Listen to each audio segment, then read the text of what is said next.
भारत के लोगों ने राहुल गांधी को आतंकवादी घोषित करने की मांग कर दी है। ये मैं आपको अभी जो वीडियो दिखाऊंगा उससे साफ साबित हो जाएगा कि लोग किस तरीके से गुस्से में हैं। आपको मैंने कल एक वीडियो में बताया था कि पार्लियामेंट के अंदर खुद ओम बिरला ने कहा था, जो स्पीकर अध्यक्ष हैं, उन्होंने कहा था कि भाई यहाँ पे नरेंद्र मोदी पर हमला करने की कोशिश की जा रही थी। लेकिन ये इस मामले में नहीं कह रहे हैं। लोगों का गुस्सा एक और बात से फूट रहा है, जिसमें उन्होंने सिख कम्युनिटी यानी कि जो सरदार कम्युनिटी है उनका मजाक उड़ाया है, उनको गद्दार तक कह दिया। अब गद्दार की बात कौन कर रहा है आप सोचिए, जिसकी माताजी इटली से आई हैं, जिसके दादाजी कह लो, नाना जो भी था यार, वो नेहरू, उस नेहरू ने जब 14 वोट पड़ी थी सरदार पटेल को, 1 वोट पड़ी थी उसको, लेकिन जवाहरलाल नेहरू को प्रधानमंत्री बना दिया गया। गांधी जहां से इन्होंने नाम उधार लिया, चुराया, कुछ भी कह सकते हैं आप, क्योंकि राहुल गांधी का मैं आपको एक बात स्पष्ट कर दूं, घेंडी इनका सरनेम था, लेकिन इन्होंने चेंज करके गांधी कर लिया था। इसके बारे में किसी और वीडियो में बात करेंगे। लोग पहले से ही गुस्से में भरे पड़े हैं कि भाई इन्होंने कैसे पीएम मोदी के ऊपर हमला करने की प्लानिंग की। और मैंने आपको वीडियो में दिखाया था, अगर आपने नहीं देखा तो चैनल पे जाके देख सकते हैं। कुछ महिलाओं को भी भेजा गया जो पीएम मोदी की कुर्सी के बिल्कुल पास चली गई थी। और एक और वीडियो दिखाया जिसमें टीएमसी का भी एक नेता मोदी की कुर्सी के पास, पहले की वीडियो है कि उसमें पहुंचा हुआ था। और यहां पे भी ऐसा ही आवाज लगाया रहा था कि अब उनपे सच में भयानक हमला हो सकता है, तो जान से मारने की भी कोशिश हो सकती है, ऐसा सूत्रों के हवाले से खबर आ रही है। मोदी पर हमला करने की पहले भी आपको पता है बांग्लादेश में भी हुआ था, लेकिन अब जो केस हुआ है उसकी मैं वीडियो आपको दिखाता हूं, उसमें लोग किस तरीके से गुस्से में हैं।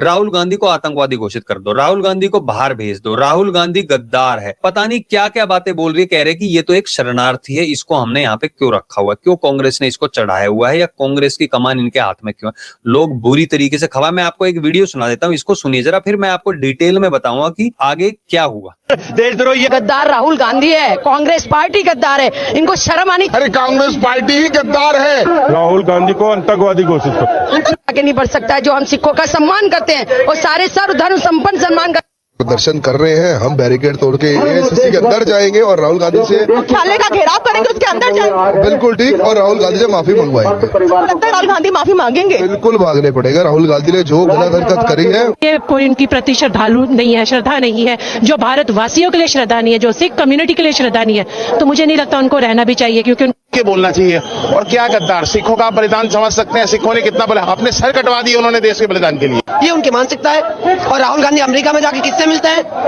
मिलते हैं वो देखो।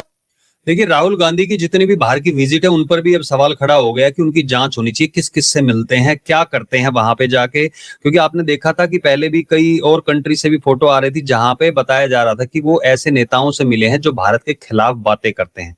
अब आम आदमी पार्टी की बात अब एक और वीडियो में करूंगा, क्योंकि बहुत ही खतरनाक खबरें वहां से भी आ रही हैं कि केजरीवाल क्या कर रहे हैं। लेकिन राहुल गांधी को इस टाइम पे, कांग्रेस की वहां पे वैसे भी कुछ ज्यादा सीटें नहीं बची हैं, लेकिन अब लग रहा है कि 2027 में जो चुनाव होना, इस साल नहीं होना, अगले साल चुनाव हो रहा है, उसकी तैयारी पहले से हो रही है। कांग्रेस क्या डेलिबरेटली कर रही है, राहुल गांधी, मैं इसलिए कह रहा हूं जानबूझ के कर रही है, क्योंकि राहुल गांधी की कांग्रेस अपने आप सत्ता सौंप देती है आम आदमी पार्टी को। उनको पता दिल्ली में अब की बार इनका पत्ता साफ होना है, तो वहां से उन्होंने ना ज्यादा एफर्ट किए और वहां पे आम आदमी पार्टी को सरकार सौंप दी, क्योंकि ये इन्हीं की बी टीम कही जाती है। दोनों ने साथ मिलकर भी चुनाव लड़ा था, आपको पता होगा, लोकसभा का। तो ये साथ मिलके भी वो नहीं कर पाते हैं जो अकेले मोदी कर लेते हैं। यहाँ मोदी की बड़ाई में वीडियो नहीं करेंगे, लेकिन हम ये बताएंगे कि राहुल गांधी को जब बाहर जाते हैं तो देश के बारे में भी किस तरीके से बातें करते हैं। हमारे देश ने जो हमला किया था, स्ट्राइक की थी, उसके सबूत मांगते हैं। फिर कहते हैं कि जो राफेल गिर गया भारत का, उसका जवाब दे। पाकिस्तान में जो मरे, पाकिस्तान पे हमला किया, उसका नहीं मांगते, लेकिन वो जवाब मांगते हैं।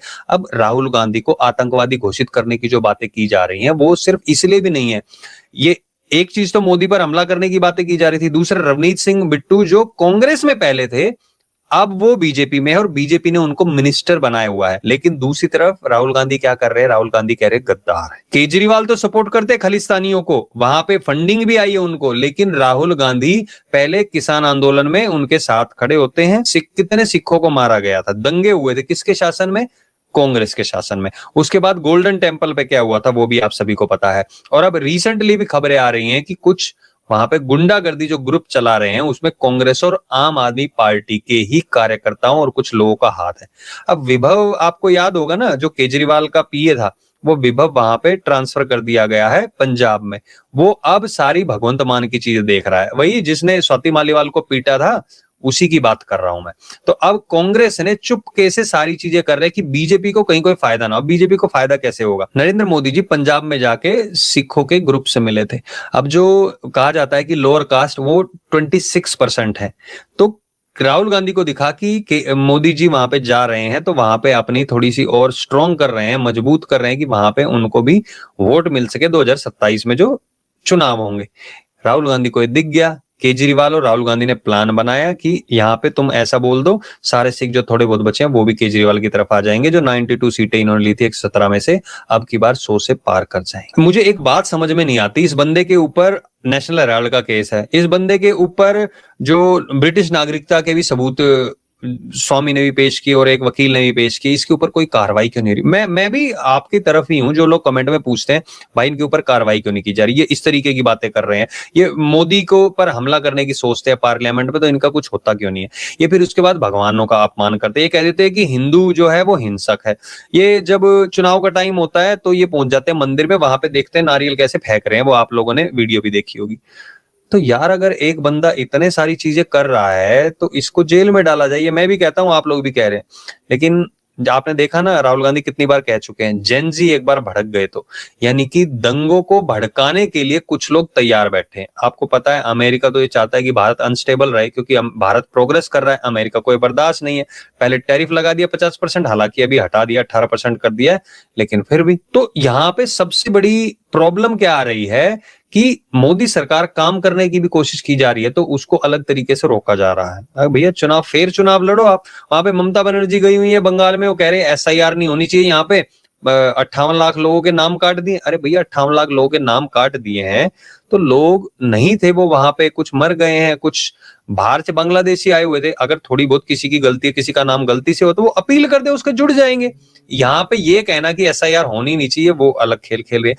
तो पूरे देश में इस टाइम पे कुछ लोग ये कहेंगे कि मोदी गवर्नमेंट जो सबको दबाने की कोशिश करे, लेकिन अगर आप देखें SIR होना जरूरी है, इलीगल बांग्लादेशी जो बसे हुए हैं उनका हटाना जरूरी है।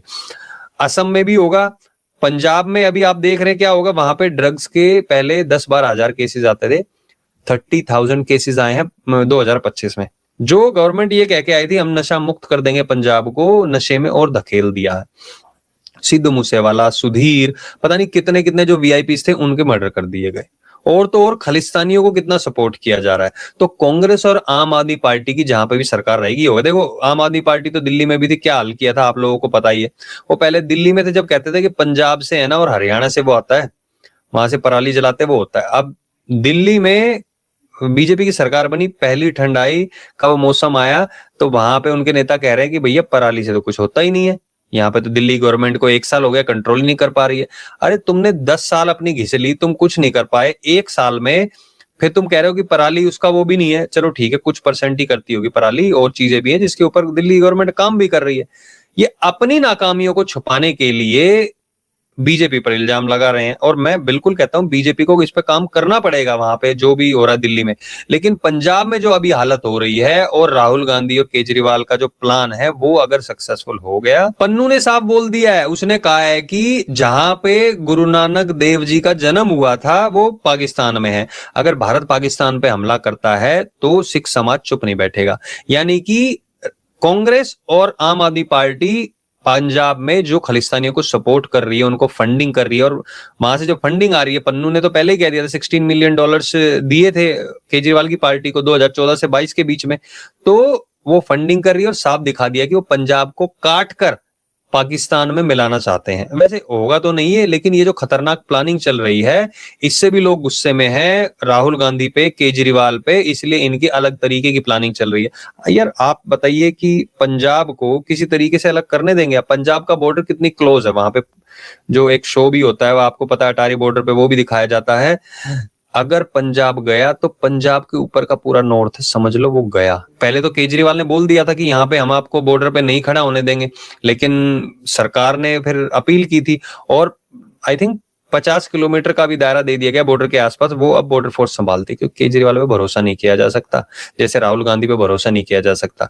तो मैं आप लोगों से पूछना चाहता हूं, आप लोगों का क्या कहना है कि ये जो चीजें हो रही हैं, क्या आप चाहते हैं वहां पे राहुल गांधी और केजरीवाल इन दोनों में से किसी की सरकार रहे? और ये जो लोग कर रहे हैं इसके बारे में भी आप बताइए भैया, ये इस तरीके से करेंगे तो देश में कैसे अराजकता फैल जाएगी, दंगे फैल जाएंगे, क्या होगा? बस आपसे यही पूछना चाहता हूं मैं कि आप कमेंट सेक्शन में अपने विचार जरूर रखें। अभी के लिए मैं इतना ही कहूंगा। बहुत बहुत धन्यवाद देखने के लिए आपका वीडियो। जय हिंद, जय भारत।